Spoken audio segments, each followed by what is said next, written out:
Nous ne pouvons pas parler de ce jour du tombeau vide sans vous parler de la Pâque. La Pâque veut dire seulement passer au-dessus d'eux.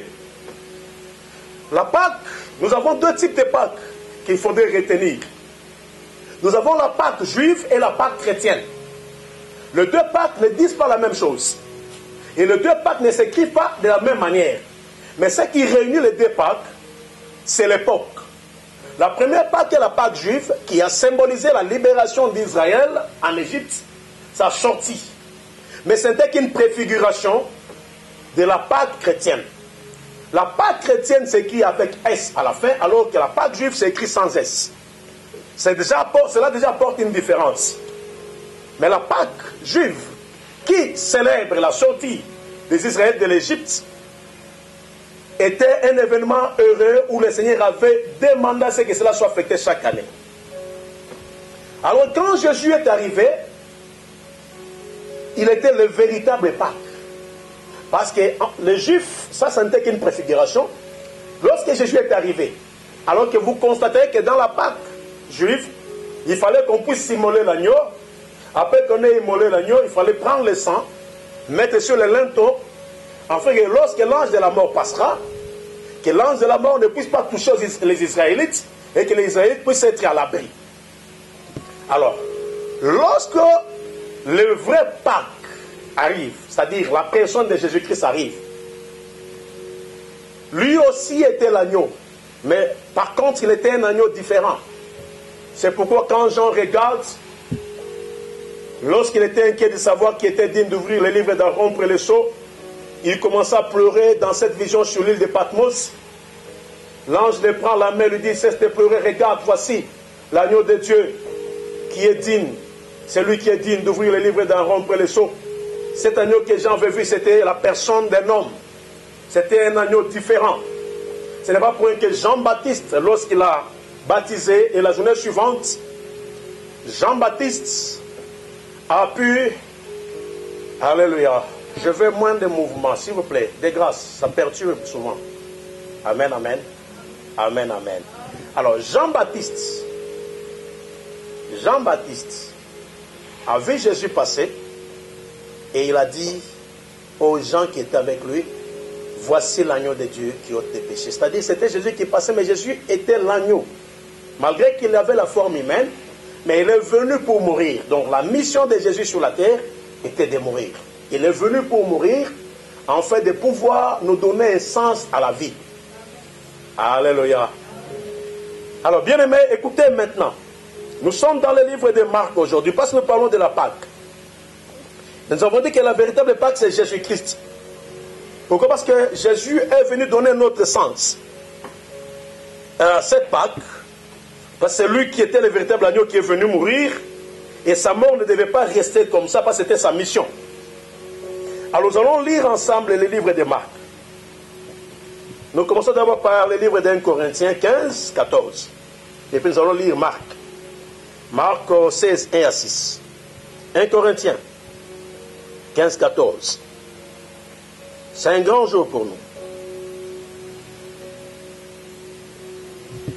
La Bible dit, et si Christ n'est pas ressuscité, notre prédication est donc vaine et notre foi aussi est vaine. Si donc Christ n'est pas ressuscité, notre prédication est vaine et notre foi aussi est vaine. Nous lisons Marc 16. Marc 16, du 1er au 6e verset. La Bible dit ceci. Lorsque le sabbat fut passé, Marie de Magdala, Marie mère de Jacques et Salomé achetèrent des aromates afin d'aller embaumer Jésus. Les premiers jours de la semaine, elles se rendirent au sépulcre le grand matin, comme le soleil venait de s'élever, et disaient entre elles, qui nous roulera la pierre loin de l'entrée du sépulcre. Et levant les yeux, elles aperçurent que la pierre, qui était très grande, avait été roulée. Elles entrèrent dans le sépulcre et virent un jeune homme assis à droite, vêtu d'une robe blanche, et elles furent épouvantées. Il leur dit, ne vous épouvantez pas, vous cherchez Jésus de Nazareth qui a été crucifié. Il est ressuscité. Il n'est point ici, voici le lieu où on l'avait mis. Alléluia. Écoutez bien aimé, Jésus est venu dans une seule mission. Je vous dis, c'est la véritable Pâque.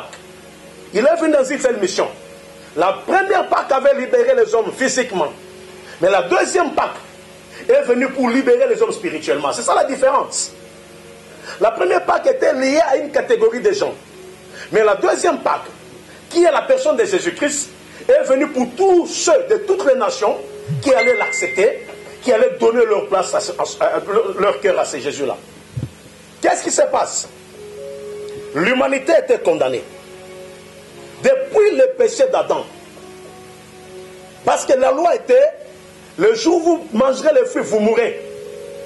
Donc la mort était le partage des humains. Et lorsqu'on parle de la mort, on ne voit pas seulement la mort physique. Mais l'homme n'avait pas droit à la vie éternelle parce que l'unique chemin qui permet à quelqu'un d'avoir la vie éternelle, il fallait passer par Jésus. Jésus est le seul qui est le chemin, la vérité et la vie. Alors, à cause du péché des hommes, à cause d'Adam, nous avons tous connu la mort.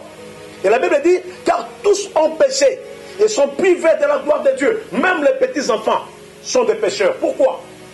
Parce que partant de ça, à cause d'Adam, il y a eu la mort qui était entrée. À cause d'Adam, la mort avait perturbé l'humanité. À cause d'Adam, nous n'avions pas droit à la vie, même si tu es bon. Il y a certaines personnes qui pensent que le fait d'être bon, de ne pas faire du mal, on peut te sauver. Non. Vous verrez parmi les bouddhistes, parmi les gens qui sont dans les sciences occultes, il y a des gens qui sont corrects, qui sont sérieux. Mais ils ne seront pas sauvés.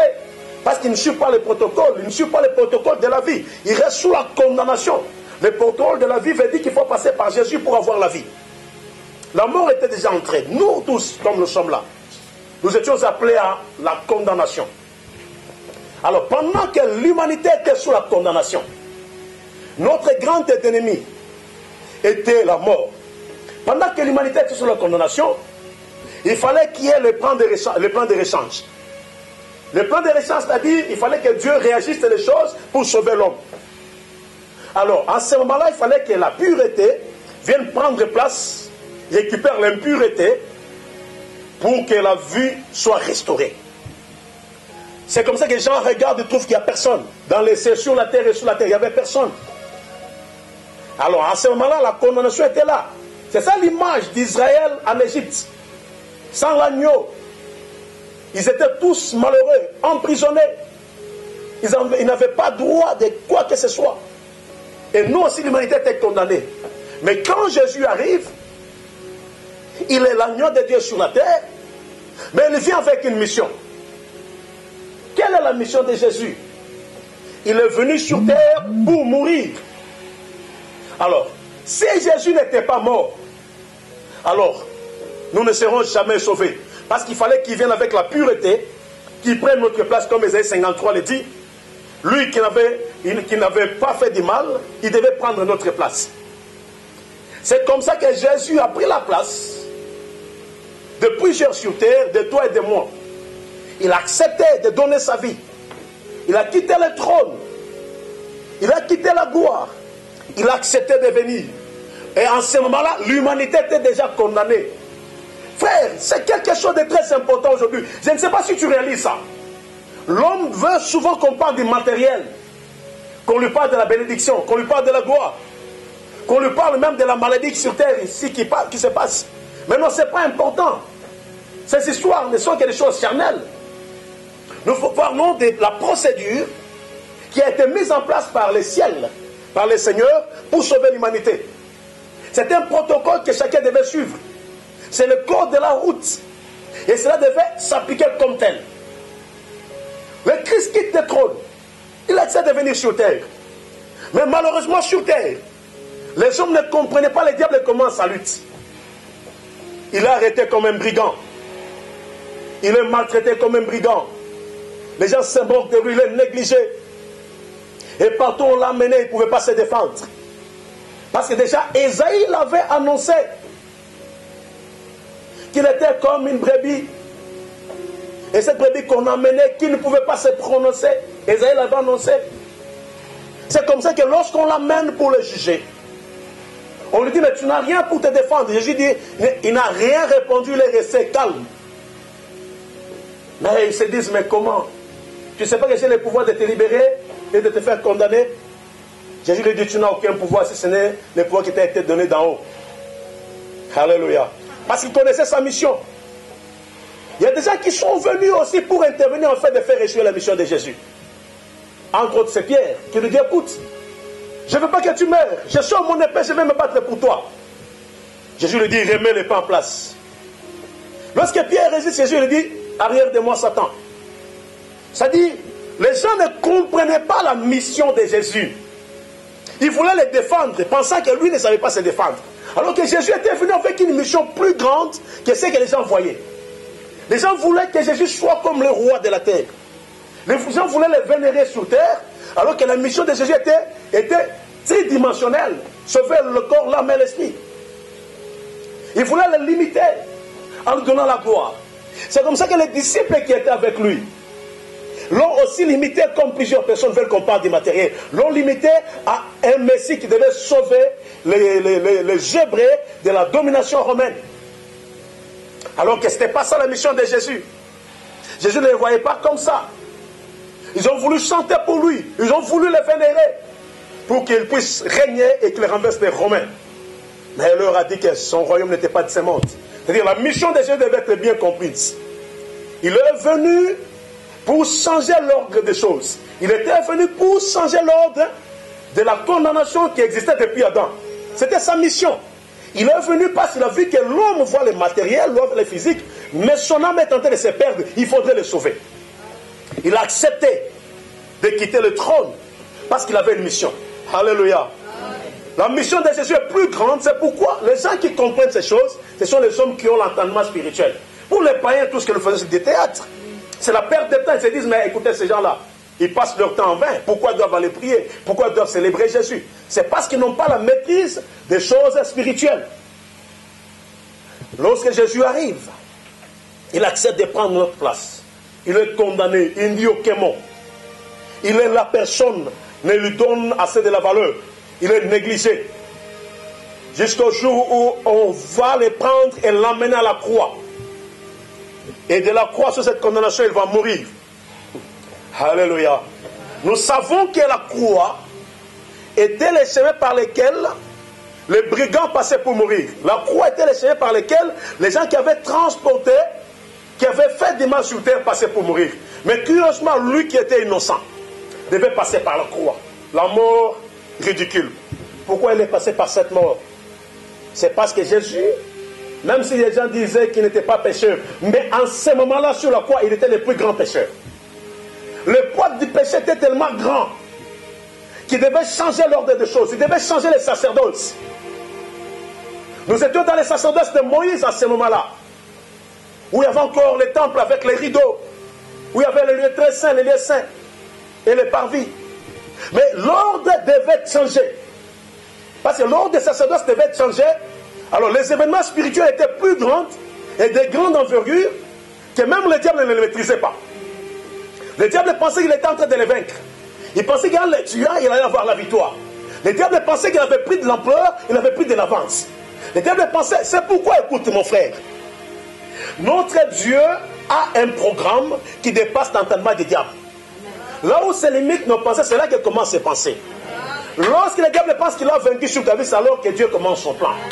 Lorsque le diable pense qu'il a régné, il commence à fêter, c'est alors que Dieu commence à mettre ce qu'il avait prévu de faire. Alléluia. Pendant que le diable était en train de croire qu'il était en train de gagner, alors que Jésus allait vers la croix. Il disait, toi qui étais le roi des Juifs, aujourd'hui sauve-toi. Alléluia. Mais il ne pouvait pas se sauver parce qu'il était en train d'accomplir sa mission. Le plan de Dieu est très spécial pour toi. Alléluia. Quand les gens pensent que tu es en train de tomber, tu vas mourir, c'est alors que Dieu est en train de te relever. Quand les gens attendent que c'est toi qui essuieras dans la vie, alors que c'est à ce moment-là que Dieu est en train de tracer un programme spécial. Quand Dieu trace un programme, les hommes ne peuvent pas bien le comprendre. Parce que les plans de Dieu sont insondables. Sa grandeur est insondable. Alléluia. Alors pendant que le diable pensait qu'il avait réussi, il va prendre Jésus-Christ avec tout ce qu'il avait transporté comme poids sur ses épaules. Il avait transporté le péché de l'humanité et il l'a mené à la croix. Christ s'est vu abandonné mais il traversait le plus grand moment spirituel.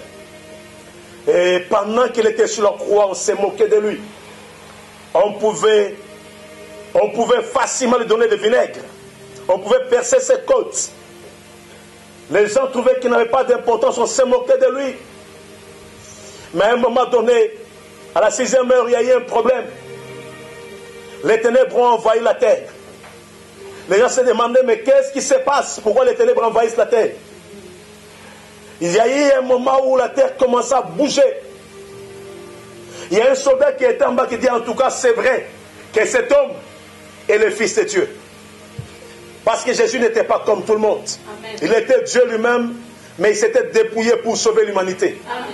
Et en ce moment, pendant qu'il était sur la croix, il était prêt à rendre l'âme. Mais le diable se réjouissait. Alléluia. Si le diable connaissait le plan de Dieu pour toi, il ne pouvait jamais se réjouir. Regardez la vie de Joseph. Il croit qu'il les fait acheter. Il dit, je vais les faire vendre. Et il va aller dans la maison de Potiphar. Je vais lui imputer faussement des choses pour qu'il aille en prison. Alors il s'est réjoui quand Joseph se retrouve en prison. Il dit, bon, voilà maintenant que tu es en prison, on verra si le plan de Dieu ou ton rêve là s'accomplira comment. Alors qu'il ne savait pas qu'il n'aidait que Joseph à accomplir sa mission pour monter au trône. Alléluia. Il y a des choses que tu penses que tu pleures aujourd'hui, tu regrettes. Parce que tu les vois. Joseph n'a pas fait ça 1 année, 2 ans, 3 ans. Il est resté longtemps en prison. Il a souffert pendant des années.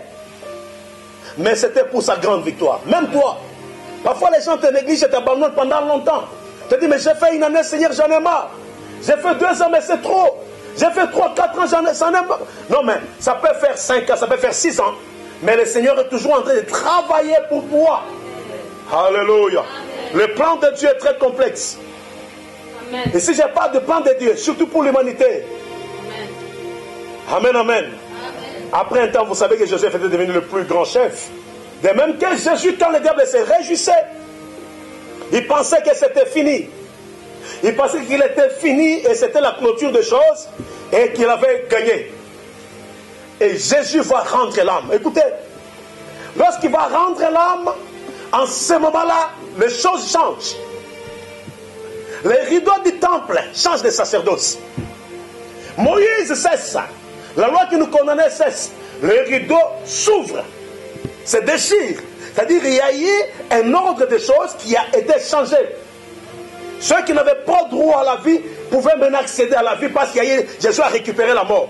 Alléluia. Et si quelqu'un comprend, nous les païens, nous étions condamnés à mourir. On n'avait pas droit au salut, on n'avait pas droit à la vie. Il y avait les rideaux qui nous séparaient. Mais à la mort de Jésus, jusqu'à il a rendu l'âme, c'est-à-dire il a pris notre place. Et la condamnation n'avait plus de place. Alléluia. Lorsque les rideaux se déchirent, Jésus meurt. Alors commencent les événements. Le diable pensait qu'il va perdre son temps. Alors que Jésus est parti dans les séjours des morts avec une mission. Parce que dès qu'il a rendu l'âme, il y a ceux qui étaient morts avant lui qui sont revenus à la vie. Et les gens les ont vus. C'était déjà les signes et les signes forts de la résurrection. Alléluia. Rien ne peut se passer de manière aléatoire. Tout ce que Jésus faisait, c'était une mission qu'il avait déjà annoncée et qu'il accomplissait.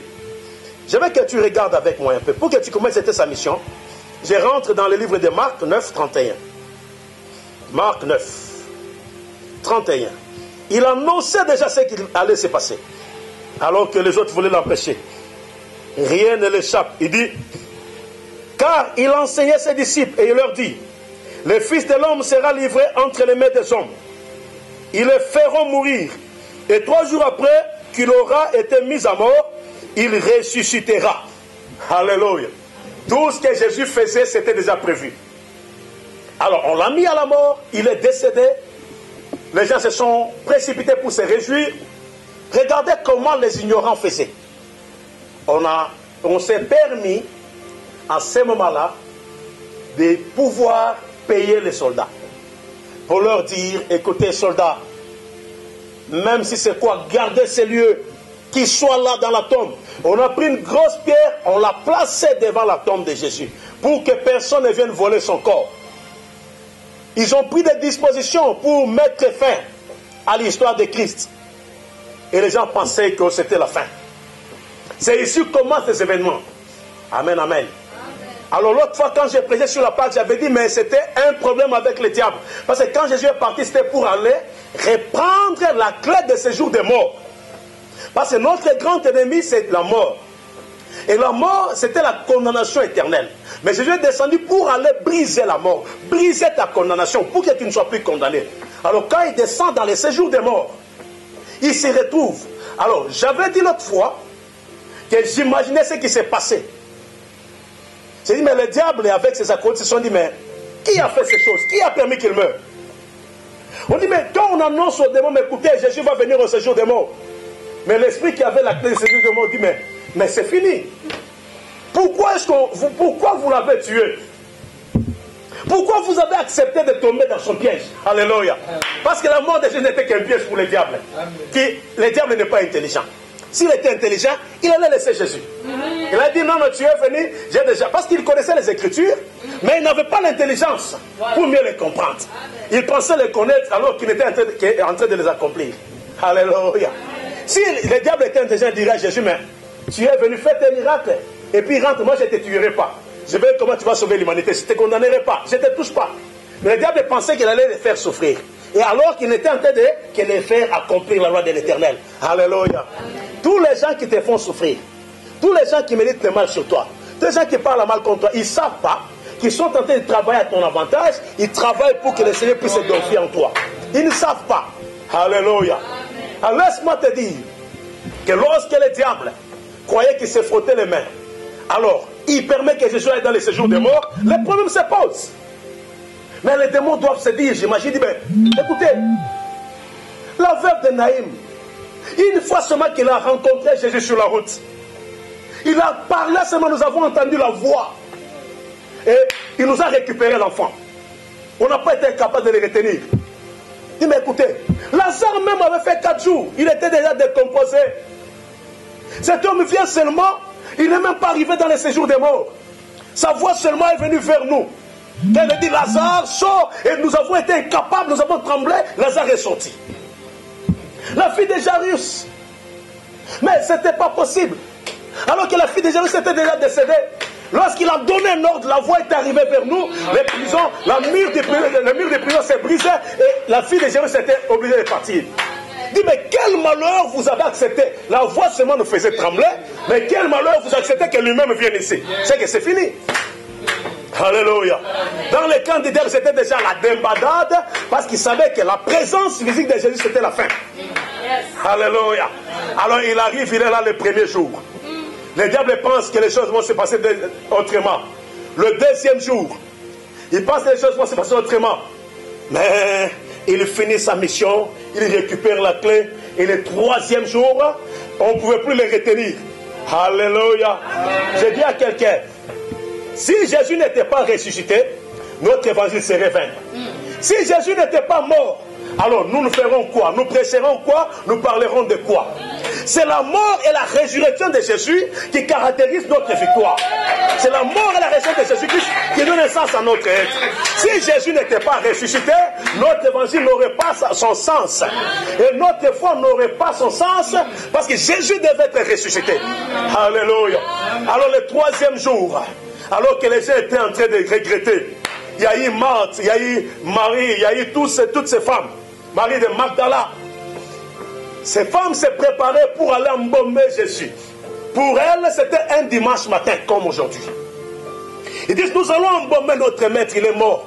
Ce sont des femmes qui étaient consternées, qui avaient oublié que Jésus leur avait déjà dit, en Marc 9, 31, qu'il mourra, il reviendra à la vie. Et c'était là, tristes. Ils ont acheté les parfums pour aller embaumer Jésus. En train de pleurer, on nous a pris notre maître. Et elles arrivent très tôt le matin, avant la levée du soleil, ces femmes se préparaient. Ils arrivent à la tombe. Dans leur tristesse, ils arrivent. Et lorsque ces dames arrivaient, bien aimés, c'était malheureux. Elles étaient inquiètes, en train de pleurer. Elles disaient, nous sommes finis. Tout ce que nous avions espéré est parti. Bien aimés, ne te fie pas aux apparences. Aussi longtemps que Dieu n'a pas encore dit un mot, ne regrette pas. La vie appartient à Dieu, c'est lui qui a le contrôle de chaque chose. Il est au contrôle de chaque événement de notre vie. Rien n'échappe à son contrôle. Le monde peut le vouloir ou pas, c'est Jésus qui est le maître. C'est lui qui est le chef. C'est lui qui est le roi. C'est lui qui est puissant et c'est lui qui est capable de changer l'ordre des choses. C'est lui qui est capable de changer les protocoles. C'est lui qui est capable de changer la vie. C'est lui qui est capable de donner un sens. C'est Jésus. Ces femmes arrivent tristes. Bien aimé, si tu connaissais ton Jésus, tu cesserais d'être triste. Ces femmes arrivent en train de pleurer, fatiguées. Et elles avaient une inquiétude pendant qu'elles venaient. Elles savaient qu'il y avait une grosse pierre, une très grosse pierre, qu'elles-mêmes, ces femmes, étaient incapables de déplacer. Mais elles disent, qui va nous aider à rouler cette pierre, à l'enlever pour que nous puissions aller l'embaumer? Qui va nous aider? C'est quand elles arrivent, elles trouvent que la pierre était roulée. C'était, ah, gloire au Seigneur, peut-être quelqu'un nous a aidés. Mais elles sont un peu inquiètes, elles se disent, est-ce qu'on ne l'a pas volé? Qui a fait ça? Et on trouve qu'il n'y avait plus de policiers. Alors que la nuit, il y a eu des événements au petit matin, la terre avait tremblé, les militaires étaient frustrés, ils avaient fui. Il n'y avait personne qui pouvait encore rester là-bas. Ils ont trouvé que tout était libre. Et lorsqu'elles arrivent, elles regardent, elles trouvent que dans le tombeau, il n'y a pas leur maître. Alors elles commencent à pleurer, disent, mais qui l'a pris? C'est lui qui l'a pris, qui nous le remette. Pourquoi on a pris notre maître? Ils voient un homme assis en blanc qui leur dit, mais écoutez, vous cherchez que Jésus de Nazareth, mais il n'est pas ici. Il est ressuscité. Alléluia. Alors les femmes ne comprennent pas. Il leur dit non, il est ressuscité, Jésus n'est pas dans la tombe. Alors les femmes sont troublées par l'événement. Et ils comprennent que leur maître, qu'ils pensaient mourir, ne pouvait pas l'être, il était ressuscité. Amen. Et ces femmes sont en victoire. Elles sont parties et certains l'avaient vu. J'ai dit à quelqu'un qui m'écoute, le tombeau qui avait Jésus, quand ces femmes sont arrivées, l'ont trouvé vite. C'est-à-dire que Jésus est ressuscité. Et comme un dimanche d'aujourd'hui aussi, j'ai dit à quelqu'un qui m'écoute, Jésus-Christ n'est pas resté dans la tombe. 3 jours après, il est revenu à la vie, il est ressuscité. Après avoir dépouillé le diable, Jésus est ressuscité. Et ces jours de Pâques, j'ai dit à quelqu'un qui m'écoute, Jésus-Christ n'est plus dans le tombeau, mais il est ressuscité. Les gens ont pleuré pour rien, mais ton Jésus est ressuscité. J'ai dit à quelqu'un, il n'est plus dans la tombe. Les gens pleuraient pour rien. Le diable s'est lamenté. Le diable ne savait pas quoi faire. Mais Jésus est allé jusque-là, il a renversé, il a pris la clé, et il est sorti. Qui pouvait les retenir? J'ai dit, la terre même a tremblé parce que Jésus devait venir à la vie. Alléluia. La terre dit, mais je ne peux pas garder mon maître, je ne peux pas garder mon Seigneur, je ne peux pas garder mon Créateur. 3 jours, ça n'est trop, il faudrait qu'il sorte. Et il est sorti vivant. Il est sorti vainqueur. Alléluia. Alors la résurrection de Jésus est notre victoire. La résurrection de Jésus est notre force. La résurrection de Jésus est notre puissance. La résurrection de Jésus est notre vie. Si Jésus n'était pas ressuscité, on ne parlerait pas de Jésus aujourd'hui. Nous parlons de lui parce qu'il est parti, il est mort, il a vaincu la mort, il est sorti de là, il est vainqueur. J'ai dit à quelqu'un, Jésus est vainqueur. J'ai dit à quelqu'un, Jésus est vainqueur. J'ai dit à quelqu'un, Jésus est vainqueur. J'ai dit à quelqu'un, Jésus est vainqueur. La mort ne peut rien contre toi. La mort ne peut rien contre toi parce que Jésus l'a déjà triomphé. J'ai dit à quelqu'un, ne crains pas le vent, ne crains pas les problèmes. Toi, tu ne mourras pas à cause de Jésus parce que Jésus est le grand vainqueur. Il avait vaincu la mort. Il avait vaincu le diable. Il avait vaincu les malins. Il est vainqueur. Il est ressuscité. Alléluia. Et si Jésus est ressuscité, cela symbolise notre victoire. Amen. La victoire de Jésus n'est pas seulement sa victoire seule, mais c'est notre victoire. Amen. Alléluia. Je veux que quelqu'un dise avec moi victoire. Victoire. Dis avec moi victoire. Victoire. Dis avec moi la 3e fois victoire. Victoire. Laisse-moi te dire le pourquoi de la victoire de la mort de Jésus. C'est ici que je veux que tu comprennes aujourd'hui. Je suis dans 1 Corinthiens 15, 20. Pourquoi il est ressuscité? C'est parce qu'il devait nous servir de modèle de prémisse. 1 Corinthiens 15. 1 Corinthiens 15, le verset 20. Écoutez ce que la Bible dit. Mais maintenant, Christ est ressuscité des morts. Il est les prémices de ceux qui sont morts. Alléluia. Lorsque Christ est ressuscité, la Bible dit est passé par la mort, il est revenu à la vie, nous aussi, nous serons ressuscités. Alléluia. Le temps arrivera pour nous qui sommes vivants. Si Jésus venait maintenant, ça c'est que s'il vient maintenant, toi tu les rencontreras. Pour tous ceux qui l'ont reçu, pour tous ceux qui ont donné à Jésus leur vie, lorsque Jésus-Christ reviendra, dès qu'il se mettra en l'air, la Bible dit les morts en Christ seront ressuscités et les vivants seront transformés. Et ensemble nous irons à sa rencontre vers les airs. Donc Jésus est ressuscité pour nous dire que nous aussi nous ressusciterons. Jésus est ressuscité pour nous dire que nous aussi nous avons droit à la vie éternelle. Jésus vit éternellement pour nous servir d'exemple. Pour te dire que la vie ne se limite pas seulement ici, mais à part ça, il y a une autre vie. Alléluia.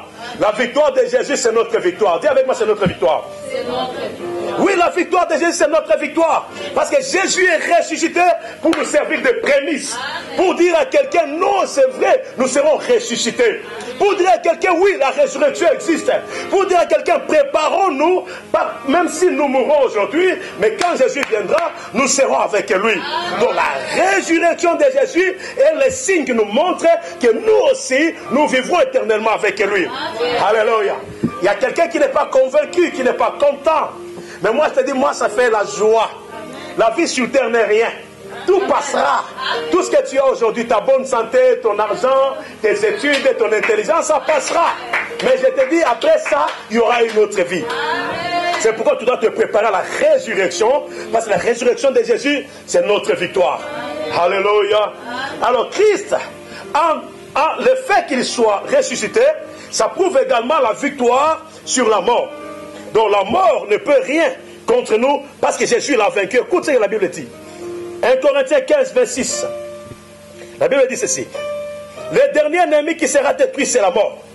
Or, Jésus l'a déjà détruit. C'était le dernier ennemi qui devait être détruit, c'était la mort. Mais Jésus l'a déjà détruit. C'est pourquoi, au verset 56, toujours de 1 Corinthiens, voilà ce que la Bible dit. Oh, le verset 55. Oh mort, où est ta victoire? Oh mort, où est ton aiguillon? L'aiguillon de la mort, c'est le péché. Et la puissance du péché, c'est la loi. Et le verset 55 dit, où est ta victoire? Où est ton aiguillon? Alléluia. Le fait que Jésus ait gagné la mort n'a plus de pouvoir. C'est pourquoi la Bible dit, où est ta force, la mort? Où est ton aiguillon? Où est ta puissance? Oh mort, où est ta force? Alléluia. Nous avons vaincu à cause du sang de Jésus. Nous avons vaincu à cause de sa résurrection. La résurrection de Jésus nous a permis d'être forts, d'être utiles. J'ai dit à quelqu'un, le tombeau était vide. Cela signifiait également que Jésus était le Fils de Dieu. Alléluia. Romains 1,4 nous dit que Jésus, la résurrection a également signifié que Jésus est le Fils de Dieu. Parce qu'il devait passer par là. Et ce qui est important, nous savons qu'à 1 Thessaloniciens 4, 14 à 18, nous renseigne que nous le verrons, nous tous, face à face, pour ceux qui l'ont servi. Et puis nous savons que notre service pour lui n'est pas vain. Amen, amen. Au verset 58 d'A Corinthiens 15, la Bible dit, notre service que nous faisons pour Dieu n'est pas vain. Amen, amen. Alors je suis en train de dire à un enfant de Dieu que Jésus-Christ n'est plus dans la tombe. La Pâque signifie que Jésus est ressuscité. Et cela nous dit aussi, nous aussi nous serons ressuscités. La Pâque veut dire la victoire sur la mort, sur les échecs, sur toutes les choses. Et comme ton Jésus n'est pas dans la tombe, c'est dit personne aussi n'aura le droit de t'enterrer vivant. Personne n'aura le droit de t'arrêter, même si on vient rouler la pierre. Mais ton Jésus est puissant pour te sortir de là. J'ai dit à quelqu'un, nous sommes des vainqueurs, nous sommes victorieux, parce que Jésus est ressuscité. J'ai dit à quelqu'un, Jésus est ressuscité. Il n'est pas resté dans la tombe. Il n'est pas resté mort. Mais Jésus est ressuscité. J'ai dit un enfant de Dieu, il est ressuscité. Amen, amen. Est-ce qu'un enfant de Dieu m'écoute? Est-ce qu'un enfant de Dieu me comprend? Jésus-Christ est ressuscité. Le troisième jour, alors qu'on attendait qu'on puisse clôturer les obsèques pour dire on l'a embaumé, c'est fini. C'est le jour où on l'attendait le moins. C'est le jour où la terre l'a vomi et il est ressuscité. Amen. Comme Christ est ressuscité, c'est notre victoire. Comme Christ est resté, le diable n'a plus de pouvoir sur toi. Comme Christ est ressuscité, toi aussi tu seras ressuscité. Comme Christ est ressusté, nous serons tous enlevés. Comme Christ est ressusté, nous régnerons avec lui. Comme Christ est ressuscité, nous sommes aussi des vainqueurs. j'ai dit aux enfants de Dieu, pour nous les enfants de Dieu, c'est un grand jour pour nous. Alléluia. La résurrection de Christ est le plus grand jour pour nous. Parce que comme Jésus est ressuscité, alléluia, qui peut te retenir? Si la mort ne l'a pas retenu, est-ce que toi on peut te retenir?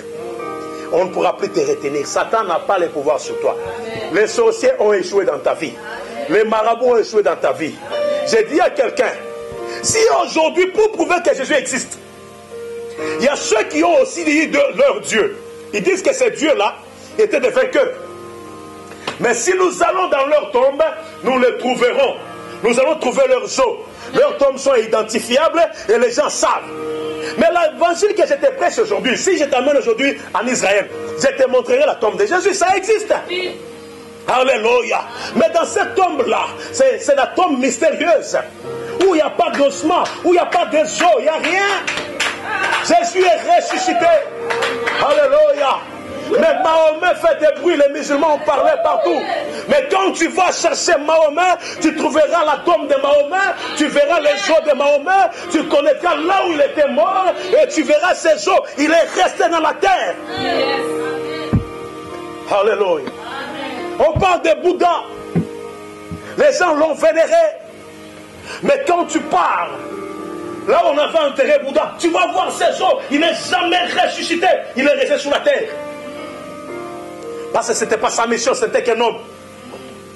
Mais on vous parle de Confucius. Mais il est aussi mort. Alléluia. Mais nous revenons un peu en Afrique. Pratiquement chez nous, je connais plusieurs qui ont dit qu'ils ont pris la place de Jésus. Mais ce qui est encore grave, il y a les branhamistes qui ont dit que Jésus, je ne parle pas de tous les courants de Branham. Alléluia. Parce qu'il y a certains qui comprennent les choses, mais il y a ceux qui ont déjà quitté la voie. Mais dans ces courants, il y a ceux qui disent que Branham est Dieu. Mais curieusement, si Branham est Dieu, il y a des autres qui disent que Branham est venu achever la mission de Jésus. Toi, qui viens achever la mission de celui qui avait déjà fini son histoire avec la mort et ressuscité qui est parti. Quelle confusion. Alléluia. C'est pourquoi Branham est mort. Même si on peut dire les Branhamistes qui croient que Branham était Dieu, Branham est mort. Alléluia. Et on connaît là où il a été enterré. Il est d'ailleurs mort par accident. Et on l'a enterré. Alléluia. Mais Jésus n'est pas mort par accident. Jésus n'est pas mort par une maladie, non. Parce que la maladie ne pouvait pas entrer dans son corps. Il n'est pas mort par une maladie. Jésus ne connaissait pas la fièvre. Il ne connaissait pas l'Ebola. Il ne connaissait pas le coronavirus. Il ne connaissait pas la fièvre. Toutes ces fièvres, il ne les connaissait pas. Il ne connaissait pas le sida. Ce n'est pas la maladie qui l'a tué. Alléluia.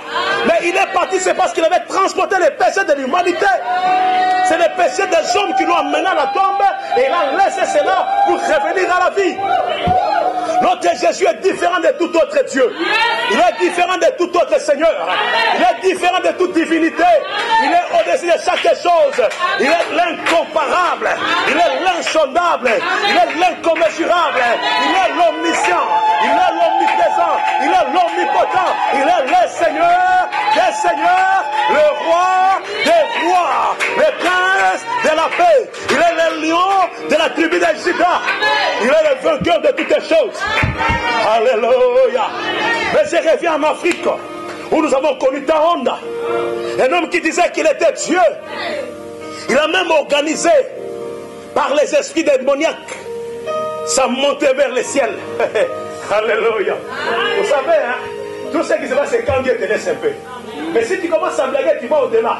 Il va te l'attraper.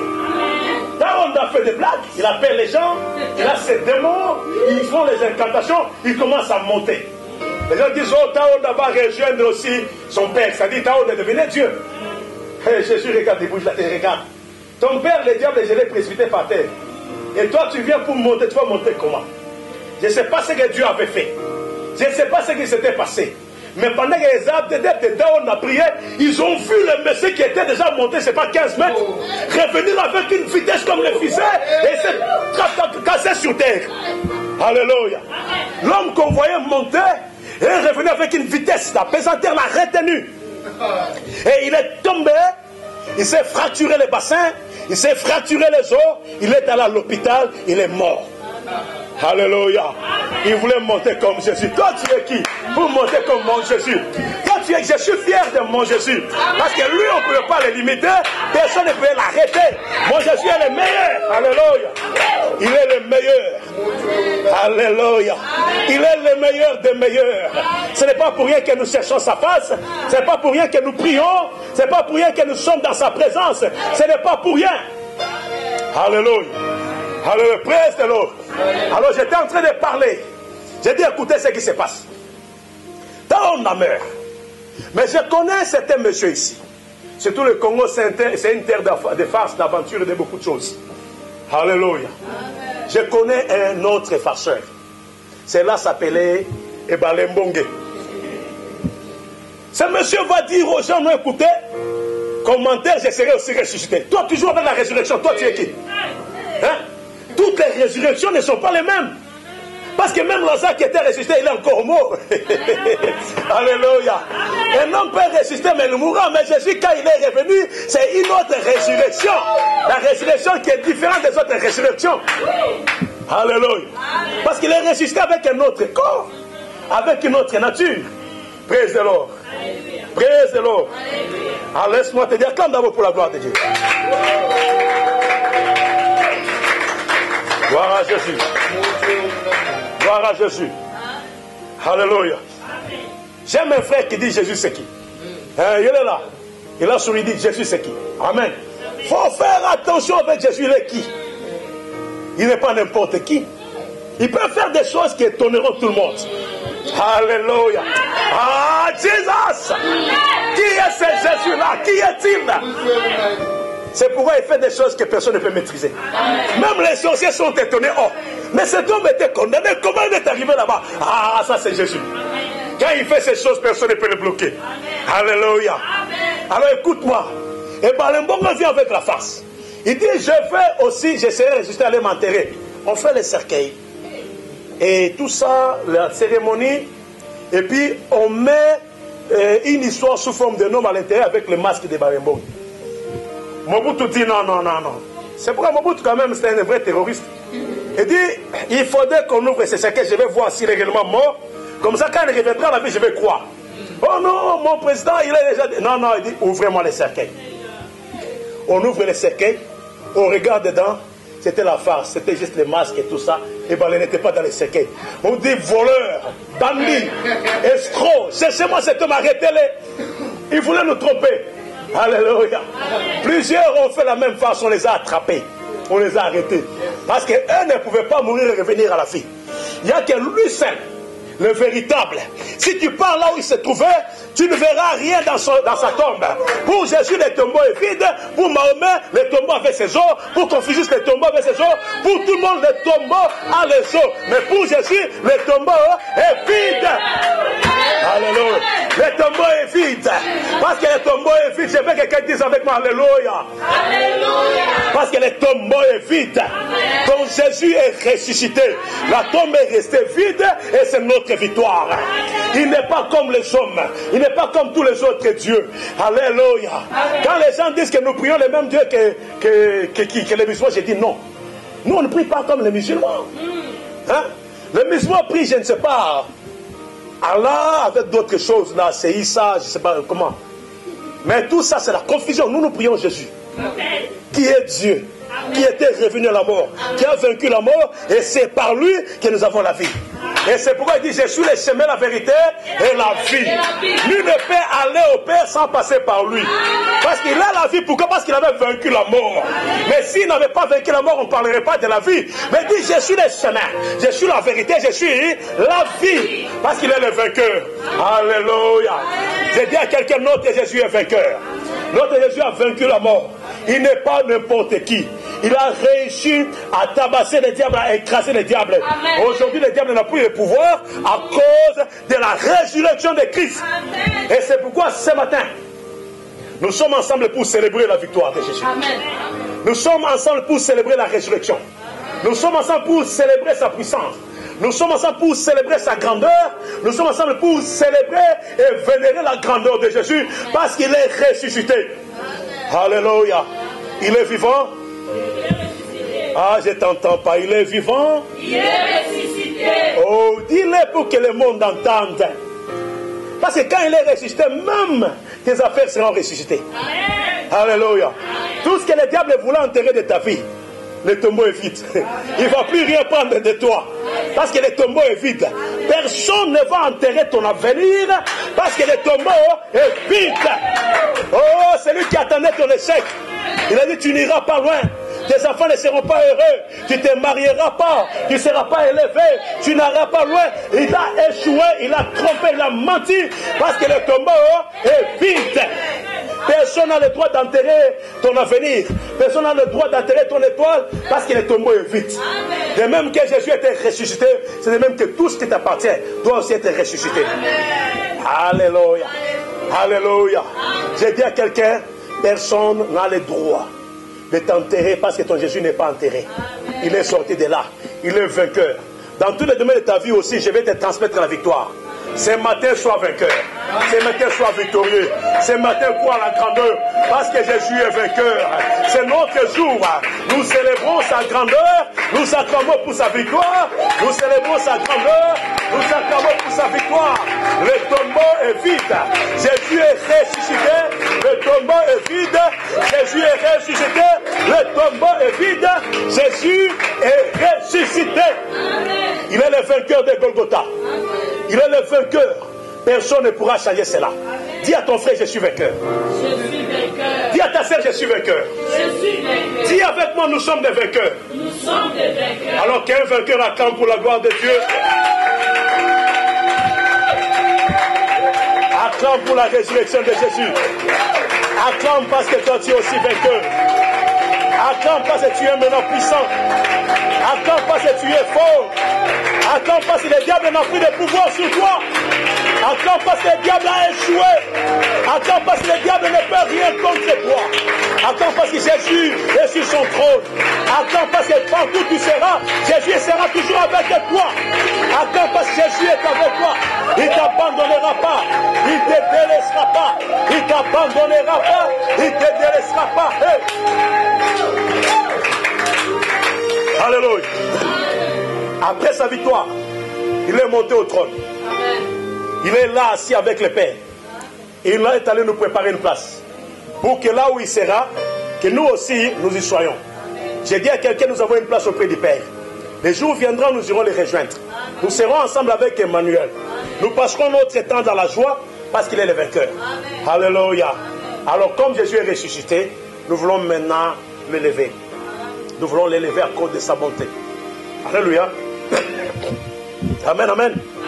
Je veux que tu puisses élever Jésus avec moi ensemble.